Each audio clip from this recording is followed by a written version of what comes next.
am right now driving on 70th Street. I'm about to anyway. 70th Street Southwest. I get a little fuzzy on exactly which roads I'm on after this, but people always ask, what road are you on? So there you go. 70th Street Southwest. Some of them are harder for me to figure out from the map. So, they don't label them. They just kind of have a grid. And, when the road crosses from one grid line to the next, don't know what it's called. There were no turnoffs. So anyway, I was with my parents on this drive. They have been to North Dakota and gone already. We ran back out. I just wanted to give them a little taste of countryside, so we took an exotic route through the country. This is only the second time I drove a big chunk of this route, so that was exciting for me. And I don't know if you'd be able to tell, but there was a thunderstorm that was forming. But if I remember correctly, I had to stop using the dash cam before you could really start seeing the lightning, just because it was getting too dark and you couldn't see anything. Ran the dash cam, but unless you like looking at what's right in the headlights, there's nothing to see. I wonder if maybe that dash cam was designed, where there's city street lights, or I guess if something gets close enough that it's in the headlights, then you'll see an accident or whatnot. So, yeah. Anywho, so I'm headed north here. I should know the number on this road, but I don't. It's kind of funny. These country roads don't have, scenic names like Sycamore Lane and all that. They're just named numbers. But, North Dakota, it's all laid out on a grid anyway, even if it doesn't fit on a grid, because my part of the state isn't as grid-like as the eastern part of the state.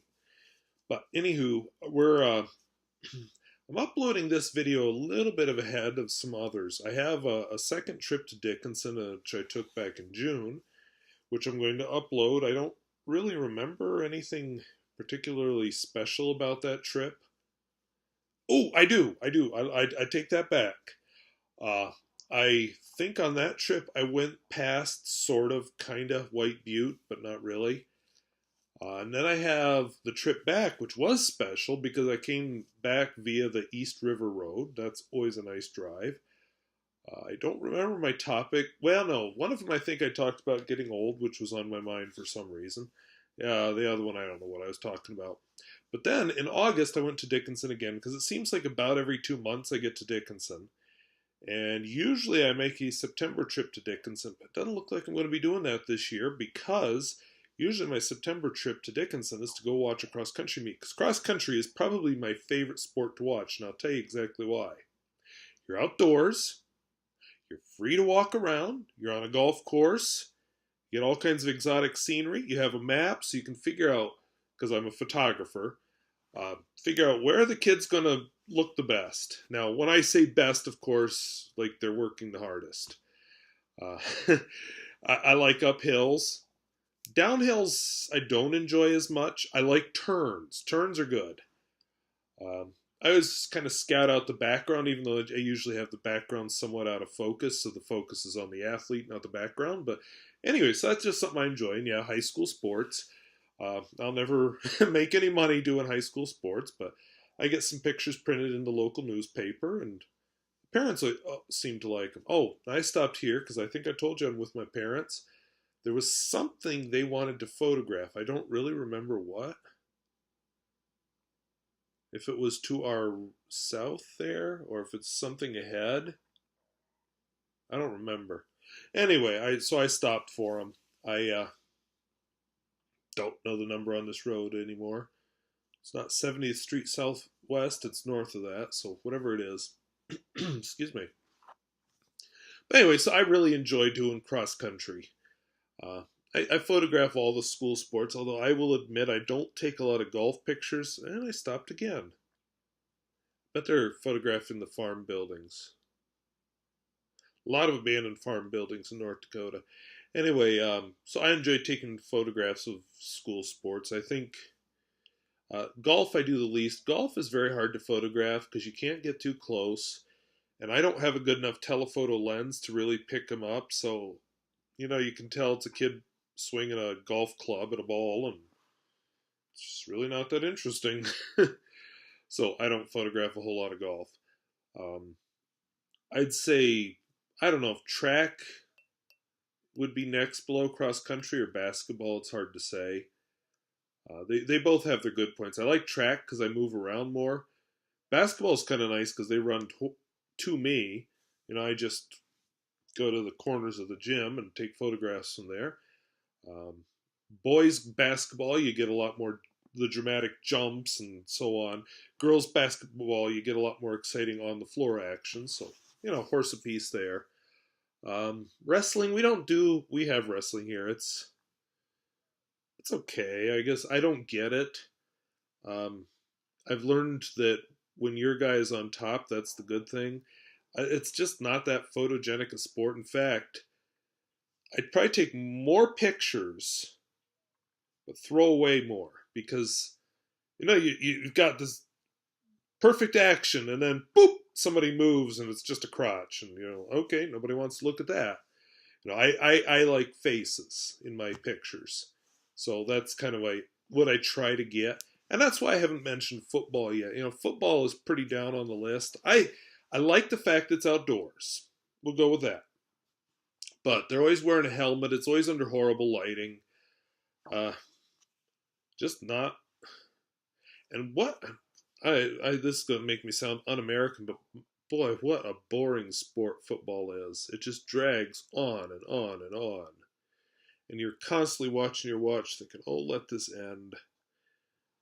You get one or two good moments. I've gotten some really good football pictures, but overall, ugh, what a boring sport. Volleyball, I'm just kind of ambivalent about. I'm learning to take some good shots. I got adventurous finally. By the way, you can tell this is not a well-traveled road, and I can't tell you its number either.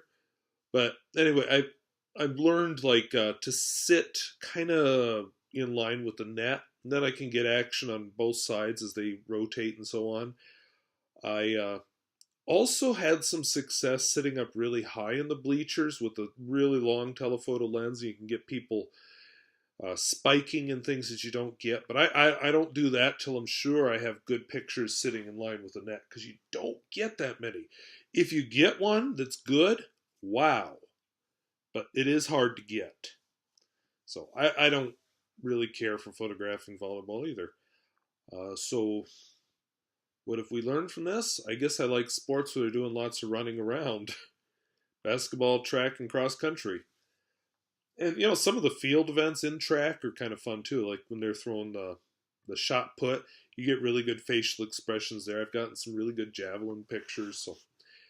And I didn't take any track pictures last year because we didn't have any home track meets. So this year we'll have a few home track meets again. So I'm happy about that. I can get track pictures again. Excuse me. So anyway, so videos upcoming. I have the East River Road, which is gorgeous. Then I made my August trip to Dickinson. Forgot like 2/3 of the things I went up there to buy. I guess I should have written it down, but whatever. But I was excited because I took the exotic route. Went up Highway 16. So one video, we go over to Marmouth. Okay, not that exciting a video. Next video, we go from Marmouth to I'm not sure exactly what it would be called. There's a really tight hairpin turn you take on Highway 16. It kind of takes you up out of the Badlands part of the road. I stop approximately there. I still working on the narration for that. That narration may be in 3 parts. Then I'll be doing a video from there, I think, all the way to beach. I don't know the timing on that because I haven't actually set the video clips in. But if I do that one, we'll see if we actually tour beach. I know we're going to tour the town of Golva. Whether that, by the way, was probably an old school and an old teacherage. I think that's the school. And yes, this is a road, even with grass growing on it. But anyway, we'll go to. I don't know if we're going to go through the city of Beach or if I'll save that for the next vid. Might save it for the next video. No, we'll do it. Well, we'll see, because I haven't set it all up yet. I need to look at actual time. Because then the next leg of the trip, instead of going out on the interstate, which beach is right by the interstate, in fact, I once applied for a job there and didn't get it. I guess they got somebody better. But anyway, we'll then go from beach east. We'll take the back way. We'll go through Sentinel Butte, brief fligger wump on the interstate. And I have to look at timing. I may have to break this up. And then we're going to go off the interstate after that little flugger wump. We'll go through Medora. And then from Medora, instead of going down the East River Road, we're going to kind of parallel the interstate, but quite a ways off the interstate. And what we're going to do, I won't go all the way to Freiburg. We're going to go to Painted Canyon. But on the way to Painted Canyon, I'm going to stop and show you some fossilized cypress stumps. I got out of the car and went and did remote shooting with my iPad and everything. And then Painted Canyon, I did some remote shooting there. Now I have to tell you something. I had big time dash cam issues. Somehow my card in the dash cam came unformatted. So dates are wrong. I pretty much put my face over the date in all those videos. I also lost a lot of footage. So there will be jumps and missing bits. Took me quite a lot of work to recover that footage. I almost didn't bother, but I did recover it, so there is that. But it was a process. We'll just say that. But anyway, Painted Canyon, and I got out of the car again with the iPad and walked around, and then I thought, hey, I should hike, which I don't think I want to hike holding an iPad. Maybe if I owned a GoPro, I'd do it. Maybe I could take the iPad with me and just film bits and pieces, but I didn't do it because I didn't have a bottle of water with me, and it's not like it's a long hike or a super strenuous hike, but I don't believe in getting in trouble that way. You just need... I was dressed for it, I just didn't have water, and I just believe not bringing water on a hike in the Badlands in the summer is asking for trouble. So I didn't do it. But I'll do that again. I'll do that one of these days.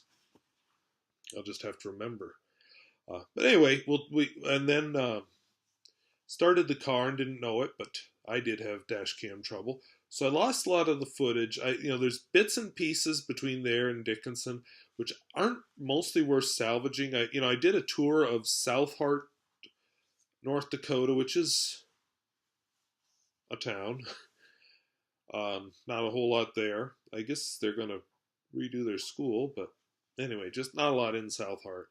And then I took the back way into Dickinson and did my Dickinson thing, only about a third of it, because I forgot 2/3 of the things I was going to do. I got so excited about the grocery stores, but I also wanted to visit the hardware store, needed to get into the mall to get my watch fixed. I needed to pick up some dress shoes for school, which is starting in a couple of days, and I don't have dress shoes yet, but we'll just deal with it. And anyway, all those things never ended up happening. So then I was going to head south, but I thought, no, let's go crazy.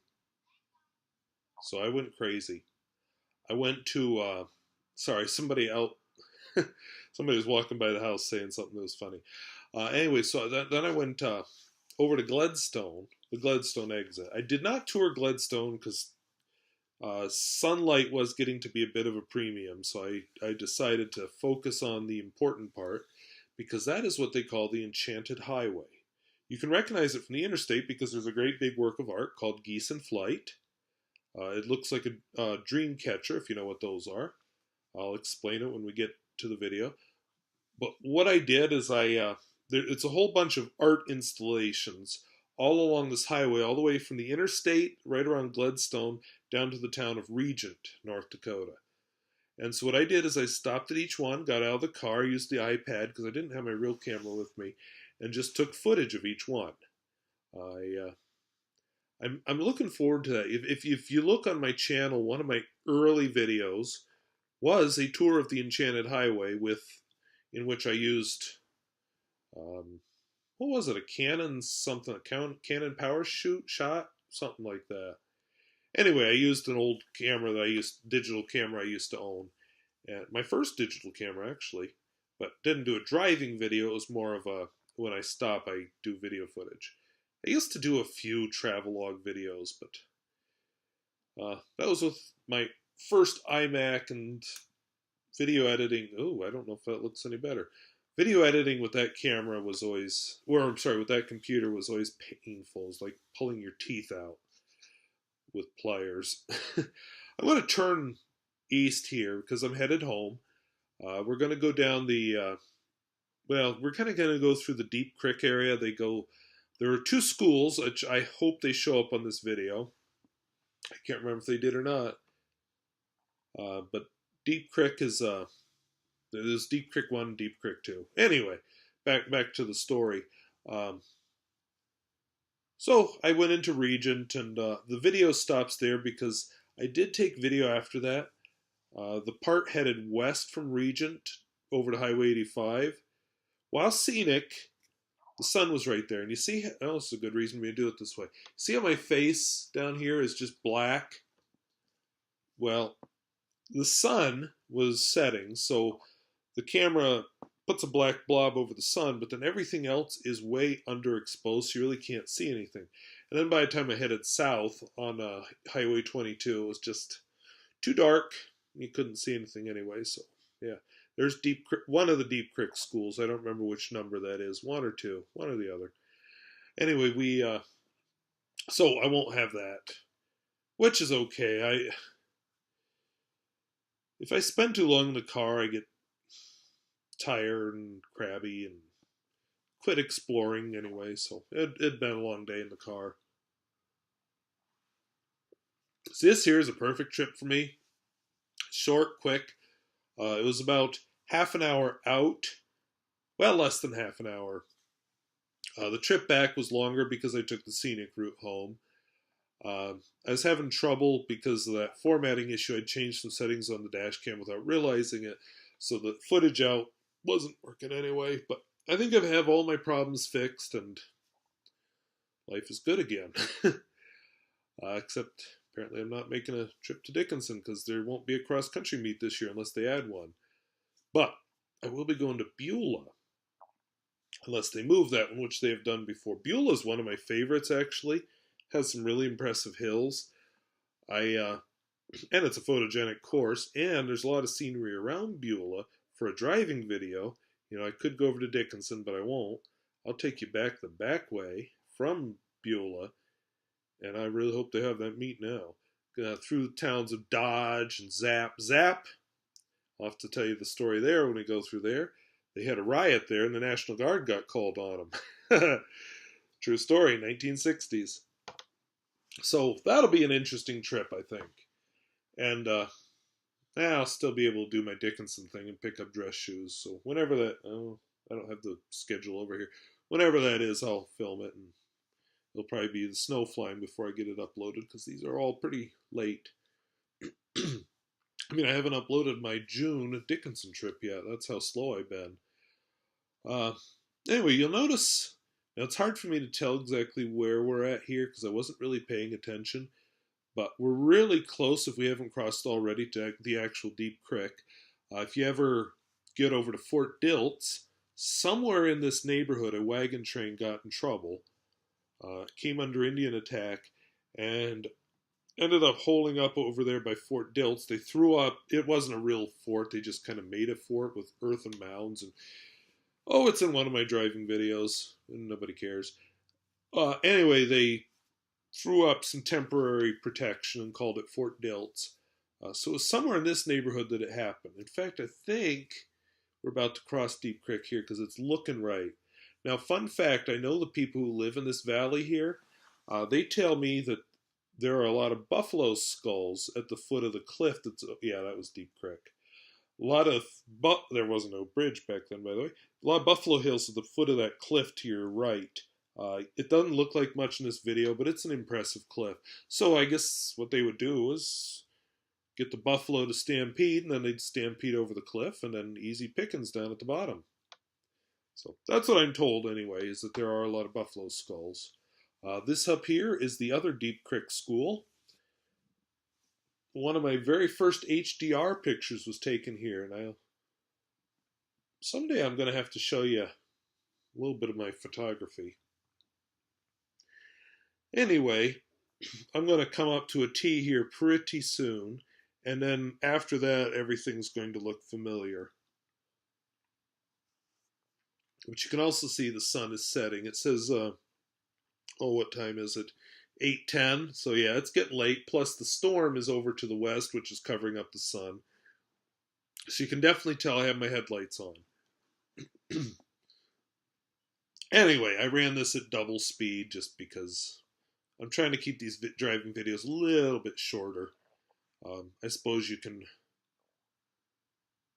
I don't know, hit continuous play or something, or what are they called? Well, it's in a playlist anyway. I have a driving video playlist where I talk about nothing and everything and just ramble. Okay, so here we are coming up on familiar territory, but I'm just going to run this video till we run out of lit footage, or footage that's lit well enough that I think it's worth looking at. And again, the dash cam flattens the landscape, so just keep that in mind. It is actually a lot more interesting than it looks here. It's just the nature of the optics. You saw what it was doing to the building at the very beginning. But I don't know why we're stopped. Oh, I do know why. The crickets. We found out my mother can't hear them. You know, she's getting older. I guess that whatever pitch crickets are at, she just can't hear it. So that was kind of sad, actually, because they were really loud right there. And she says, "What are we listening for?" It's like, the crickets? Okay. Yeah, people get older. I don't. I still look like I'm in high school, but everybody else does. Anyway, so we're headed east now on whatever road this is. I suppose if I'd gotten out my map again, I could look, but oh. So some of my topics I want to get into in a couple of these videos, I would like to talk a little bit about my writing. I want to talk a little bit more about science and religion. That getting old thing just came up because I was thinking about retirement and such. It's a long ways off for me. Another thing I'm thinking about, haven't made any decisions yet, but I'm considering allowing YouTube to do advertising on my channel. I've got the feeling that I won't make much money because I'm not a very big channel, but I've been doing all this for free, and the compliments are nice, but it'd be nice to get a little something financial. So I need to figure all that out if I want to do it. I don't get huge views on any of my videos, and my subscriber list keeps growing, but my actual first car the whole trip. My subscriber list keeps growing, but the actual number of views in a week per video is not. So, but when I look at a video after that first week, they do steadily get more views. So people are watching them. I just don't have that crazed rush to say, what did Wasky the Squirrel do this week? It's more like, well, I've got some time. Let's watch a Wasky the Squirrel pen video. So that's what it's all about. Of course, my driving videos, my garden videos have much lower viewership numbers, and that's to be expected. They're long and definitely only interesting to a certain select audience, but I'm doing them for that certain select audience, and I want to show off my landscape where I live, because I live in the really nice part of North Dakota. I mean, yes, the dash cam makes this look flat. I hate to think what this dash cam would do over in the eastern part of the state where it really is flat. I live in very rolling countryside with badlands and buttes and all kinds of interesting things. Over east, that's flat. Not that there's not beauty to be found there, but I like the West. There's just more here. So anyway, well, I'm going to call it good there. We've seen this part of the drive before, and it's getting dark, so it's getting harder to see things. And honestly, I have been talking for 24 minutes straight, and I need a break. So this seems like a good time to stop this video. I'll be stopping it. Not, by the way, that was a National Grassland sign. I will be stopping it not too long after this naturally anyway. So I thank you for watching, and we'll see you later.